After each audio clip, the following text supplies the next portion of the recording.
It was supposed to be an ordinary day. The morning sun filtered through the windows of First National Bank as customers shuffled inside, busy with their errands. Among them was a young woman named Emily, a bright soul with Down syndrome, who carried a small envelope clutched tightly in her hands. Her mother had taught her how to deposit money all by herself, and today, Emily was determined to do it without anyone's help. She walked in with her usual warm smile, her heart pounding with excitement at this small act of independence. But what happened next would leave the room in stunned silence. When Emily reached the counter, she politely greeted the teller and placed her envelope on the desk. Inside was $65 she had saved from her part-time job at the local grocery store. "I'd like to put this in my account, please," she said in a careful but cheerful voice. The teller glanced at her, then smirked. Instead of treating her like any other customer, he rolled his eyes and whispered something to his colleague. Soon, muffled laughter broke out between them. "Are you sure you even have an account here?" one of them said mockingly, speaking loud enough for people nearby to hear. "This isn't a piggy bank, sweetheart. This is a real bank." Emily's face turned red. She fumbled nervously with her envelope, her excitement crumbling into embarrassment. A few customers looked over, but no one spoke up. She tried again, softly, "Yeah, broken bar, I do have an account. My mom helped me open it." But the teller only scoffed, shaking his head. "Well, maybe you should come back with your mom. Banking is a little too complicated for you." His words cut through her like a knife. Tears welled in Emily's eyes as she felt all the confidence she had built vanish in an instant. And that was the moment when the heavy glass doors swung open. Senator John Kennedy had just walked into the bank. Known for his sharp wit and strong defense of ordinary people, he was there to discuss community outreach with the bank manager. But before he could even approach the office, his eyes fell on the heartbreaking scene at the counter. He saw Emily standing small and broken, humiliated in front of strangers,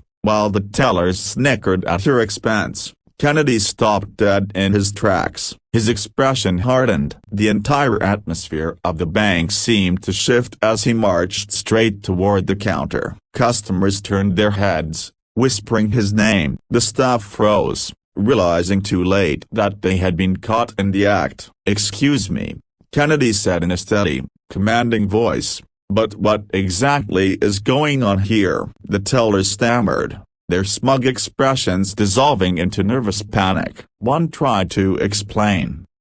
Well, Senator, a broken bar, we were just, trying to help." Kennedy cut in sharply, his southern drawl laced with fire. "From where I'm standing, it looks a whole lot like you were mocking this young lady for simply trying to deposit her hard-earned money. Is that how you define customer service at this fine institution?" The room went silent. Emily, still holding her envelope, looked up in surprise. Kennedy turned toward her, his stern face softening into kindness. He crouched slightly so he could meet her eye to eye. "Sweetheart, don't you worry. You have every right to be here, and every right to put your money in this bank. Don't you let anyone tell you otherwise." Emily's lips trembled as she whispered, "I just wanted to do it on my own." "And you will," Kennedy assured her gently. He took the envelope from her hands, then placed it firmly back on the counter. Looking directly at the teller, his voice thundered, "Now, you're going to process this deposit with the dignity and respect she deserves, and you're going to do it with a smile. Am I clear?"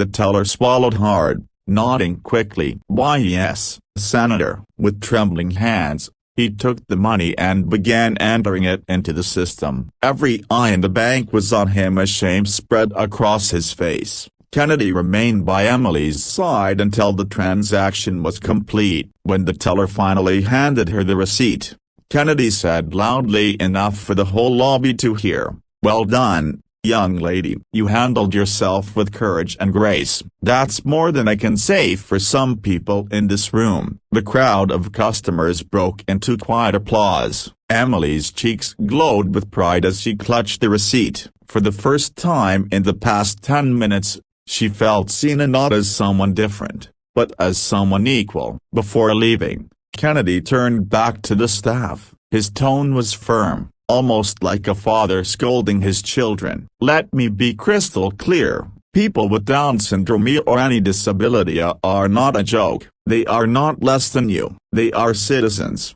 workers, neighbors, and loved ones. And they deserve respect, not ridicule. You do well to remember that." The bank manager, who had been watching the scene unfold with growing embarrassment, rushed out of his office to apologize profusely. Kennedy, however, simply placed a protective hand on Emily's shoulder and guided her toward the door. As they stepped outside, Emily looked up at him with wide eyes. "Thank you, Mr. Kennedy. Nobody's ever stood up for me like that before." Kennedy smiled warmly. "Well, sweetheart, you deserve people to stand up for you every single day. And you remember these, and never let anyone make you feel small. You've got more strength than most folks I know." Emily beamed, holding her receipt tightly as though it were a trophy. That day, she didn't just deposit $65 into her account as she deposited courage,